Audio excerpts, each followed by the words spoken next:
Hello, this is Jihad El-Amin, and this lesson is covering um, the standards that's based on statistics and data collection.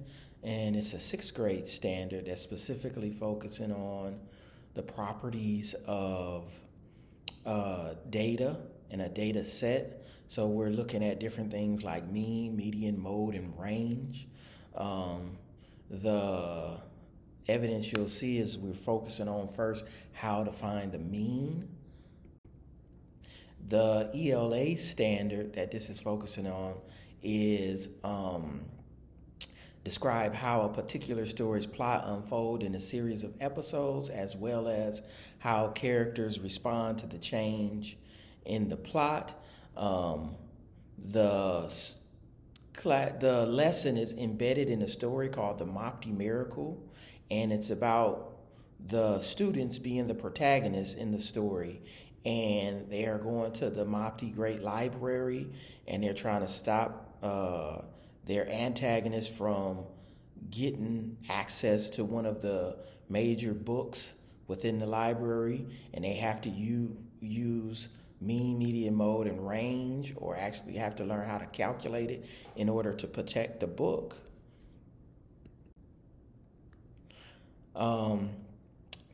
Differentiating instruction, especially for this lesson, is really important because it will help students at different levels. So really, differentiation of instruction is basically to help different students at different levels be able to access the content in different ways. So for some students, you may have to modify the lesson, which means that I would have to maybe take stuff out of the lesson, cut the lesson into smaller chunks. And then other times I may just, the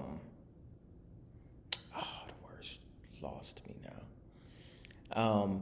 I may not have to modify the lesson in a way that I take stuff out or change it. I may just have to present it in a different way, so present it in smaller chunks.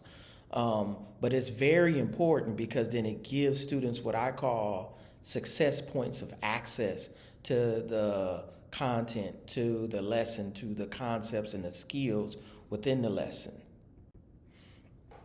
And why it matters, because one, it boosts engagement. It tailors the lesson to each student.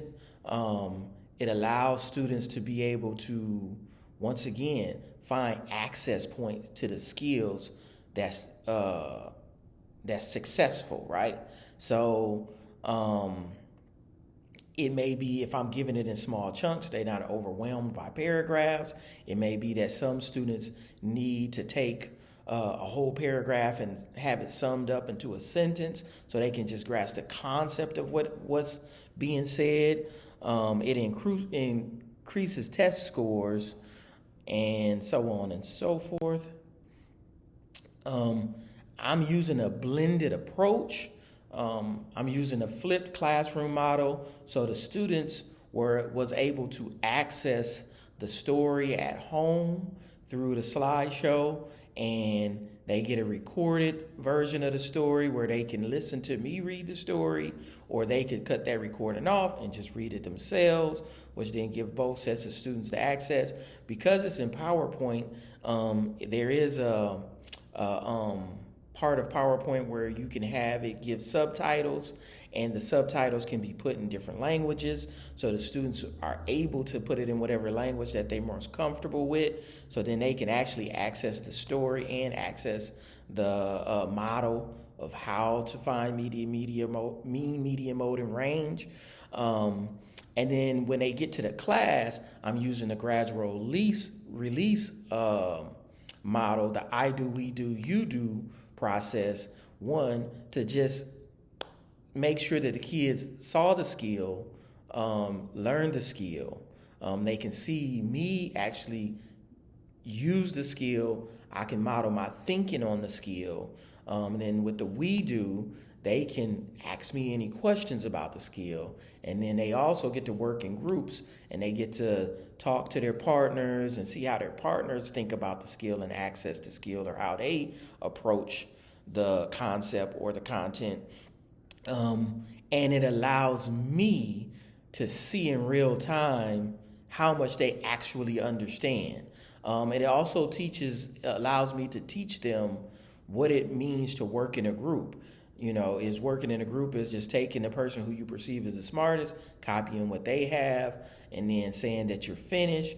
Or does it mean that you have to truly understand what it is that you're doing, how to do it, what it means to do it, and how to use it, right? So it allows me to be able to move around the room and see those things. And then the you do is if they mastered the skill. Can they do it by themselves? Then I also blend in project-based learning, because the students get excited about the stories, want to make their own stories. And this allowed me to hit that level 4 approach to teaching, where the students have to create stuff using the skill or the context. So not only are they creating a story and working on those ELA skills, but they're also creating problems to go within the story that fit the context of the story. So this blended approach kind of let me see a lot of different things, and allows the students to experience the content in a lot of different ways. The flipped classroom model basically is where I move the main part of the lecture or the dialogue from me to a video, and the students can access that video at home, outside of class. They can be able to go back and rewind it. They can slow it down. They can put subtitles on it. They can change the language. They can do a lot of things to it that wouldn't be able to happen within the 55 to 60 minutes that we have in class. It also allows me to cut my model down real short. So then I could take something that may have took 20 minutes or 15 minutes and cut it down to 5 minutes to 3 minutes, just to kind of show how I did the skill, how I thought about it.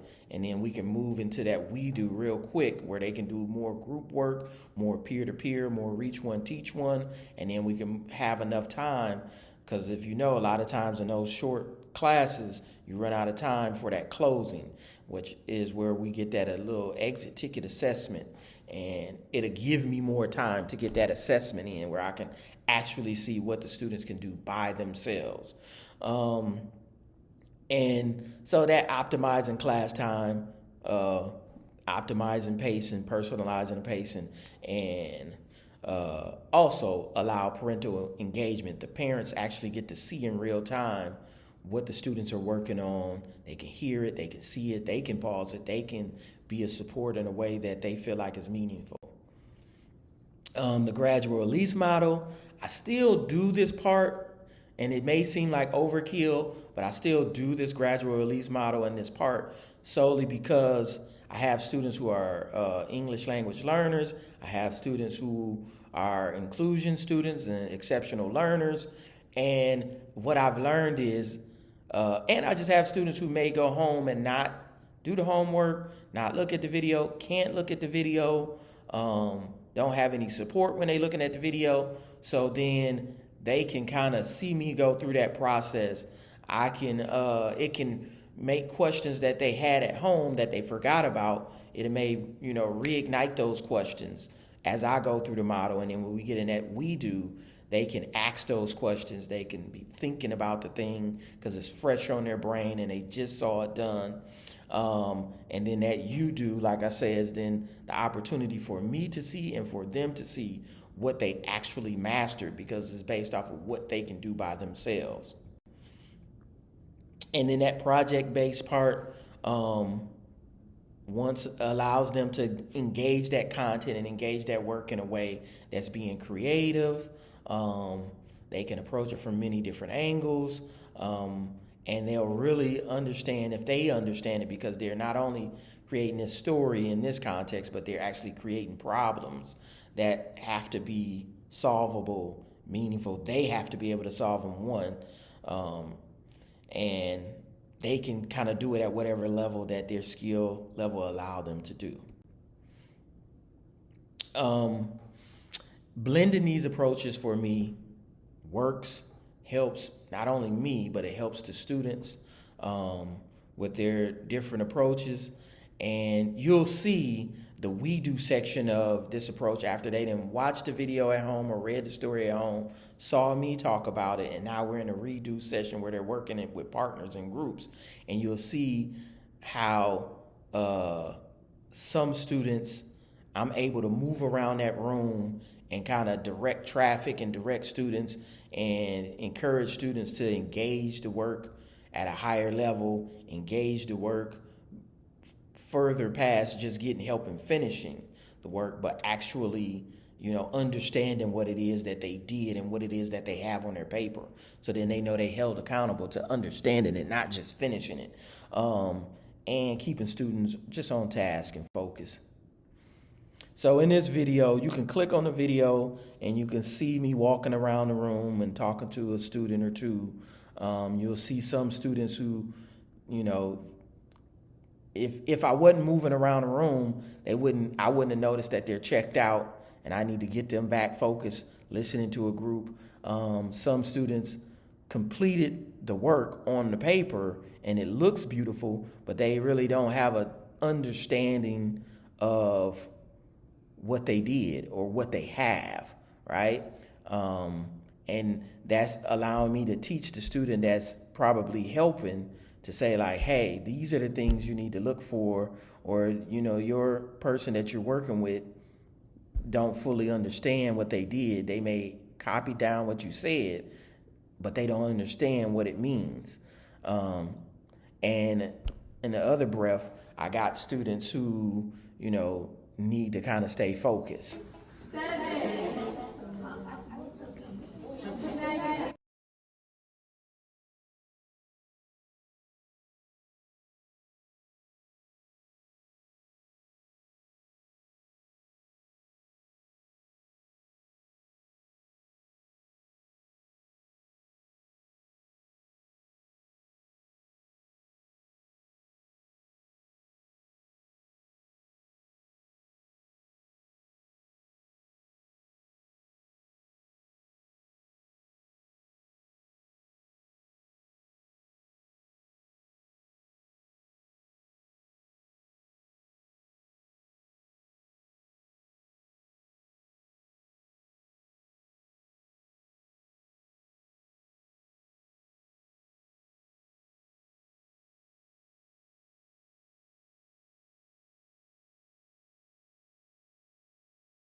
And this is kind of basically what I'm saying is this whole process allows me to move around, monitor that learning environment, still give feedback to students, still manage the room, still allow the students to, get hits at bat, because my demographic, the more hits at bat, the better off they are.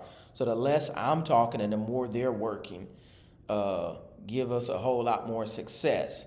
While I can be moving around and supporting people, challenging people's thinking, redirecting people and all those things. These are my references that I used to support my approaches. Hope you enjoyed this. Have a great day.